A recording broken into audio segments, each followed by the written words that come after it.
লেখিকা জলি সাহার সমন্বয়ে আজ আশুতোষ ও শর্মিলা দেবীর ৫০তম বিবাহবার্ষিকী।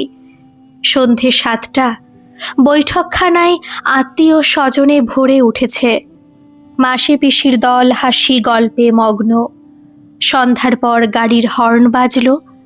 ফ্ল্যাট বাড়িতে থাকার সুবাদে তারা বারান্দা দিয়ে দেখল সোহম আর সুলেখা এসেছে।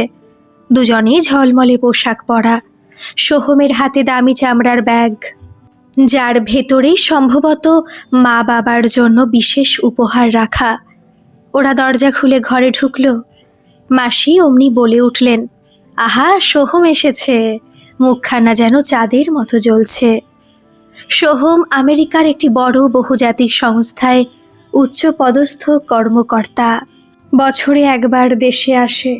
ওদের একমাত্র ছেলে আমেরিকাতেই আইটি ইঞ্জিনিয়ারিং পড়াশোনা করে, তার এবার দেশে আসা হয়নি।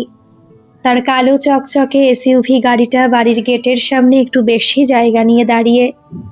পিসিমা একটু উত্তেজিত হয়ে বলল, ওই সোহমরা এসে গেছে। এসো বাবা সোহম, আজকাল তো তোমার সঙ্গে দেখা পাওয়াই কঠিন। বিদেশ বিভুঁয়ে থাকো। কই সুলেখা, তুই ওকে ভালো করে বসতে দে। এসো বাবা এসো। আশুতোষবাবু নিজেই সোহমকে ঘরের মাঝের সবচেয়ে আরামদায়ক কুশন ভরা সোফাটা দেখিয়ে দিলেন। সোহম তাতে বসলে সুলেখা একটু হেসে তার পাশে বসল। মা শর্মিলা দেবীর চোখে মুখে এক চাপা গর্ব। 10 মিনিট পর ছোট মেয়ে মিতালি ও তার স্বামী অরিজিৎ এলো। অরিজিৎ একটি সরকারি স্কুলের শিক্ষক। তারা একটা সাধারণ ট্যাক্সি থেকে নামলো। মিতালি ঘরে ঢুকে বাবা মাকে প্রণাম করতে গেল। তারা গতানুগতিক আশীর্বাদ করে বলল, ও তোরা এসে গেছিস। কিন্তু সেই সম্বোধনে একটা প্রথাগত আলগা ভাব ছিল, যা মিতালি আর অরিজিৎ দুজনেই বুঝতে পারে।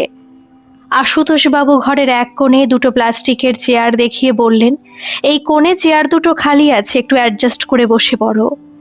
অরিজিৎ আর মিতালি হাসি মুখে কোণের সামান্য নড়বড়ে চেয়ারগুলো টেনে নিল। মিতালি দেখল বাড়ির সকলে সোহমের মন জয় করতে ব্যস্ত। তার স্বামীর জন্য কোনো বাড়তি খাতির নেই। কেউ তার চাকরি বাকরি বা নতুন স্কুল নিয়ে একটি কথাও জিজ্ঞেস করল না। তার মনটা খারাপ হয়ে গেল। সে দ্রুত মুখ ঘুরিয়ে নিল, পাছে তার চোখের কোণের অস্বস্তি তার স্বামী টের পায়। হাসি ঠাট্টা চলছে। সোহম পকেট থেকে একটি ছোট বাক্স বের করে বলে, তোমার জন্য বাবা, এটা দেখো, তোমার নতুন স্মার্ট ওয়াচ। পুরনোটা পাল্টে নাও। আশুতোষবাবুর হাতে দিলেন লেটেস্ট মডেলের একটি দামি স্মার্ট ওয়াচ। শ্বশুরের জন্য, শাশুড়ি মায়ের জন্য এনেছেন সিল্কের শাড়ি। পিসিমা হাসি মুখে গদগদ হয়ে বললে, আহা, কি সুন্দর। সোহমের হাত খুব খোলা। বাবার জন্য একেবারে সেরা জিনিসটা বেছেছে। মায়ের শাড়িটাও সুন্দর হয়েছে। এরপর মিতালি ও অরিজিৎ এগিয়ে এলো।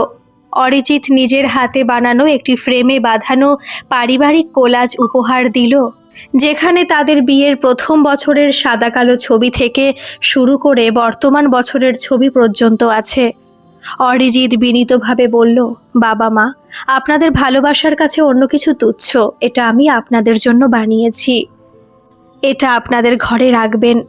মিতালি মৃদু হেসে বলল, তোমার জামাইয়ের নিজের হাতে বানানো, আশা করি তোমাদের ভালো লাগবে।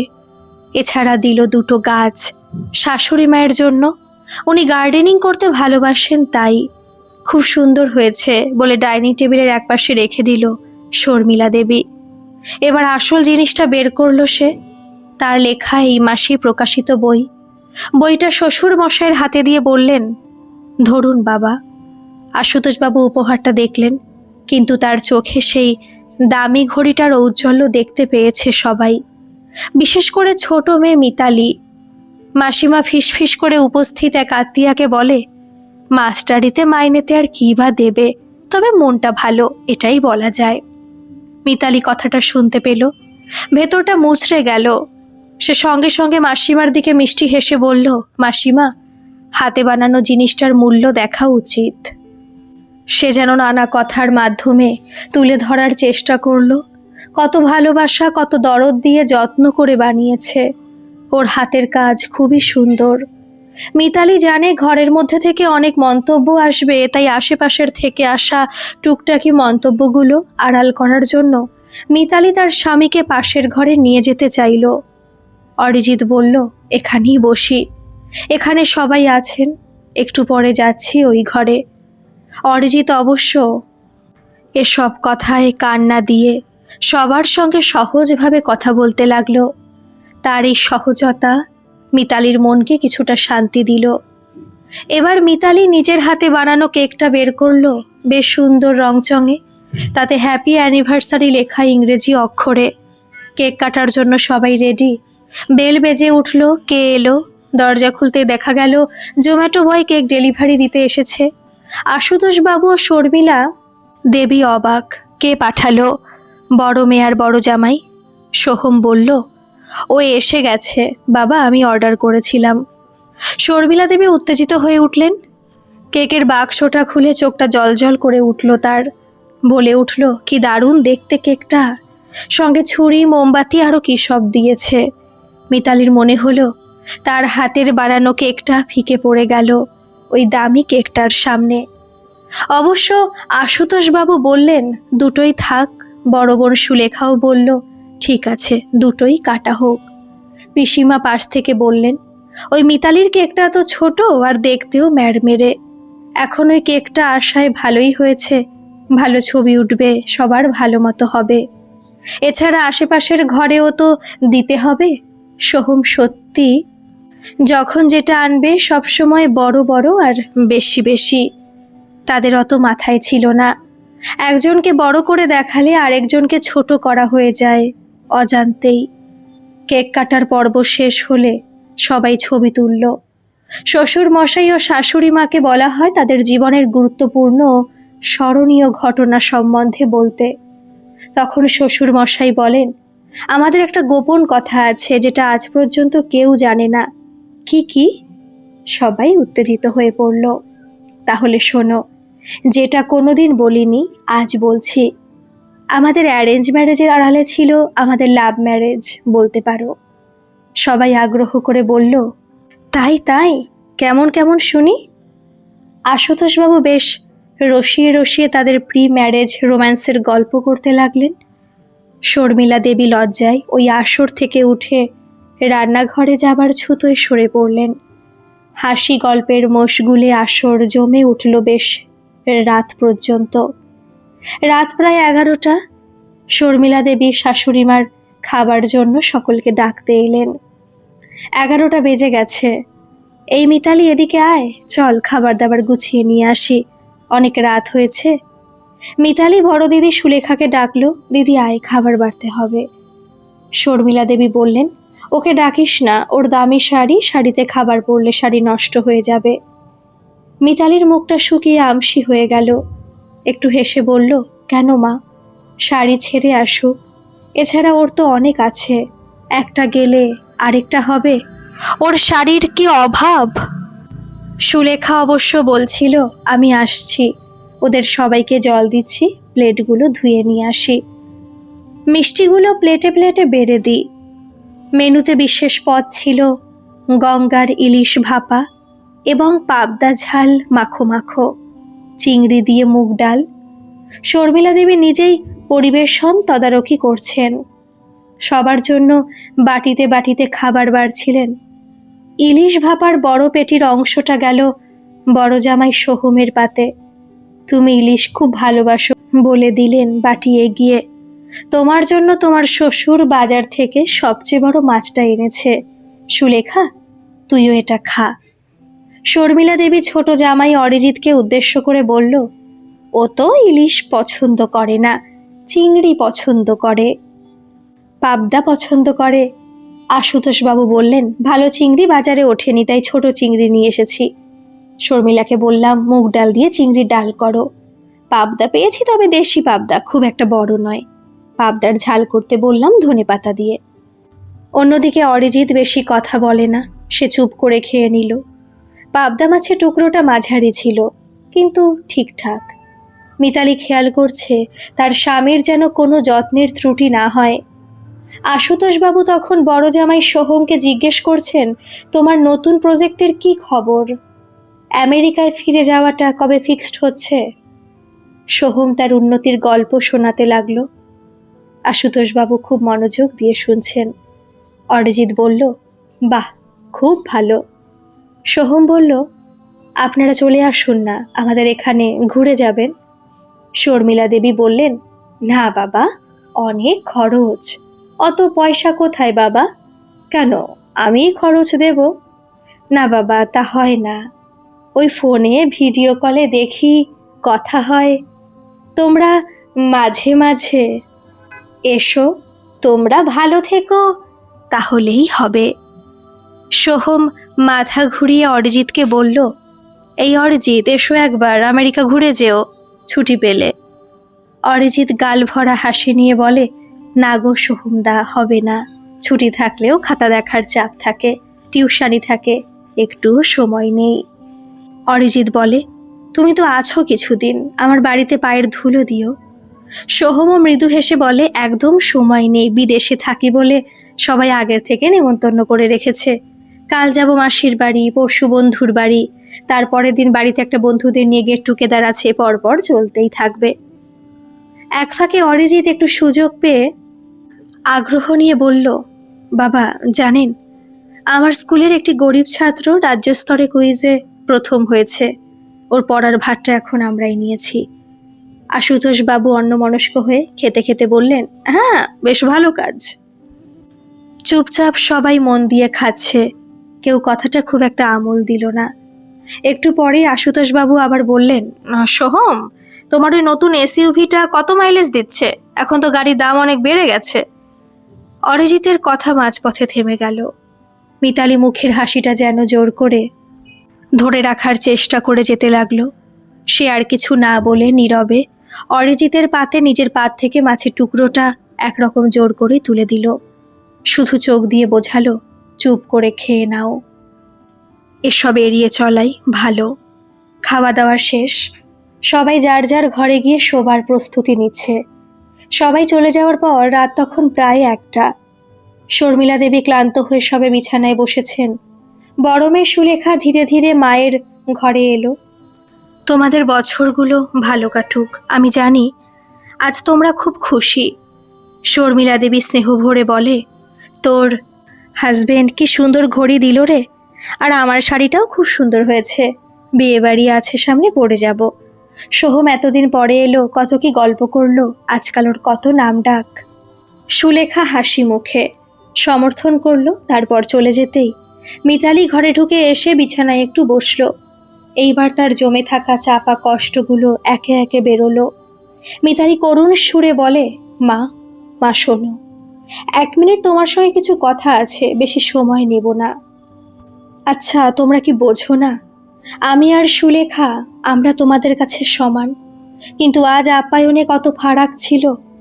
অরিজিৎ তো কোনো অংশে খারাপ নয়, ও একজন শিক্ষক, ও মন দিয়ে কাজ করে।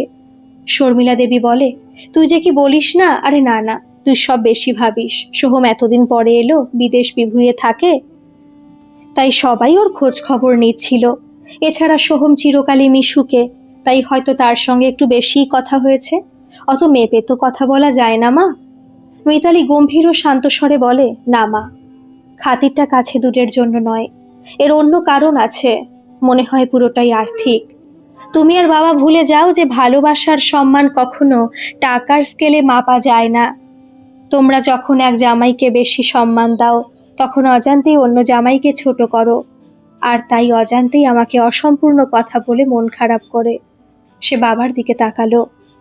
মিতালি একটু চাপা গলায় বলে, বাবা, তোমার কাছে আমার বিনীত অনুরোধ, তোমার বিচার ঠিক করা উচিত, ভুলটাকে ভুল, ঠিকটাকে ঠিক বলা উচিত।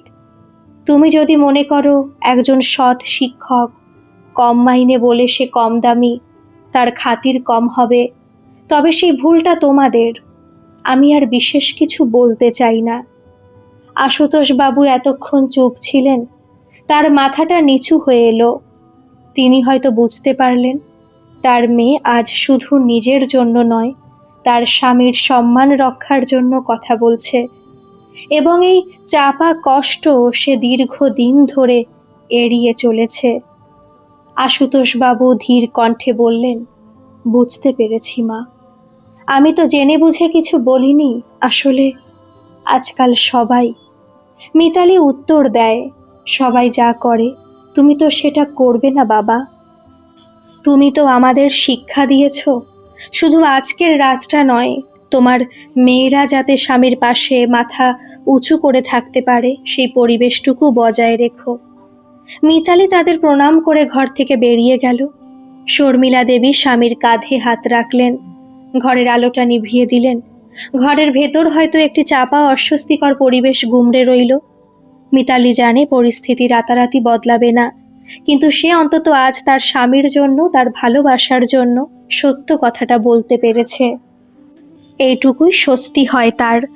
মা বাবার ঘর থেকে মিতালি যখন তার নির্দিষ্ট ঘরে ফিরল, তখন রাত গভীর। অরিজিৎ বিছানায় হেলান দিয়ে একটা বই ধরেছিল, কিন্তু তার চোখ ছিল বন্ধ। সে মিতালির জন্য অপেক্ষা করছিল। মিতালি নিঃশব্দে দরজা বন্ধ করে তার পাশে গিয়ে বসল। মিতালি ক্লান্ত কিন্তু শান্ত স্বরে বলে, এখনো ঘুমাওনি? অরিজিৎ বইটা রেখে তার দিকে ফিরে বলে, তোমার জন্য অপেক্ষা করছিলাম। বাবা মার সঙ্গে কথা হলো? মিতালি মৃদু কণ্ঠে বলল, কথা হলো, অনেক কথাই হলো। আমি বলে এসেছি সবটুকু যা এতদিন চেপে রেখেছিলাম। আমি বললাম আমাদের মধ্যে কোনো টাকার ভেদাভেদ যেন না করা হয়। মিতালি কিছুক্ষণ চুপ করে অরিজিতের হাতটা ধরল। তার চোখে এখনো সেই অস্বস্তির ছায়া। মিতালি আবারও বলল, আমার খুব খারাপ লাগছিল অরিজিৎ। আজ রাতের পর আমার মনে হচ্ছিল এই সম্পর্কটা ওদের কাছে শুধু অঙ্কের খাতা, কে কত পেল শুধু তাই দেখা হচ্ছে। অরিজিৎ মৃদু হেসে বলে, মিতু, তোমার কেন খারাপ লাগছিল আমি জানি, তোমার চোখে দেখেছি। কিন্তু আমি সত্যি বলছি, আমার খারাপ লাগেনি, কারণ আমার জীবনের লক্ষ্য কখনো বেশি টাকা কামানো ছিল না। আমার জীবনের লক্ষ্য ছিল মানুষ তৈরি করা। মিতালি বলে, কিন্তু তুমি এত শান্ত থাকতে পারো কি করে? আমার তো অসহ্য লাগছিল যখন বাবা তোমার চাকরির চেয়ে সোহমদার গাড়ির মাইলেজ নিয়ে বেশি আগ্রহী ছিলেন। অরিজিৎ মলিন চোখে চশমার ফাঁক দিয়ে তাকিয়ে বলে, খারাপ লাগাটা এক মুহূর্তের জন্য এসেছিল, কিন্তু যখন দেখলাম তুমি কত কৌশলে আমার কষ্টটা ঢাকার চেষ্টা করছো, যখন দেখলাম সবার সামনে তুমি আমার হয়ে স্থিরভাবে লড়ছো, তখন সব রাগ উড়ে গেল। আমার কাছে তোমার এই নীরব সমর্থনটা লক্ষ টাকার চেয়েও দামি মনে হয়েছিল মিতু। অরিজিৎ মিতালির হাতটা ধরে বলে, মিতু, আমি শুধু চাইছিলাম তুমি যেন নিজেকে ছোট না ভাবো। আমি কখনোই ভাবি না। আজ হয়তো শ্বশুর বাড়ির সবচেয়ে আরামদায়ক সোফায় বসতে পারলাম না, কিন্তু কালকে যখন আমার কোনো ছাত্র জীবনে সফল হবে, যখন সে সমাজের একজন মান্যগণ্য লোক হয়ে উঠবে, যখন সে ছাত্র অন্যরা আমাকে সম্মান দিয়ে চেয়ারে বসাবে, তখন আমি বেশি আনন্দ পাব। সে আনন্দ কোনো আরামদায়ক সোফা দিতে পারে না। ওদের দৃষ্টিতে আমরা হয়তো কম হতে পারি, কিন্তু নিজেদের চোখে তো আমরাই শ্রেষ্ঠ, তাই না? তোমার গর্ব হবে না বলো? মিতালি স্বামীর হাতে হাত রেখে বলে, ঠিক বলেছ। আর তুমি এত চাপা কষ্ট সহ্য করেও আমাকে বলতে দাওনি যে তুমি কিছু অনুভব করেছ। এই জন্যই আমি তোমাকে এত ভালোবাসি। মিতালি স্বস্তি পেল। সে বুঝল তাদের সম্পর্কটা বাইরের আর্থিক ভেদাভেদ দিয়ে দুর্বল হওয়ার মতো নয়। তাদের ছোট পৃথিবীটা সম্পূর্ণ নিরাপদ। তারা দুজন শক্তভাবে একে অপরের হাত ধরল। বাইরের পৃথিবী তাদের হৃদয়কে ক্ষণিকের অস্থিরতা দিলেও দুজনের উথাল পাথাল মন এখন শান্ত নদীর মতো বয়ে চলবে। তাদের ছোট্ট পৃথিবীটা বাইরের আর্থিক মাপকাঠির ঊর্ধ্বে সম্পূর্ণ সুরক্ষিত এবং শান্ত। আজকের এই গল্পটি আপনাদের কেমন লাগলো বন্ধুরা? অবশ্যই কিন্তু কমেন্ট করে জানাবেন। আর ভালো লাগলে একটা সাবস্ক্রাইব করে আমার পাশে থাকবেন। ধন্যবাদ।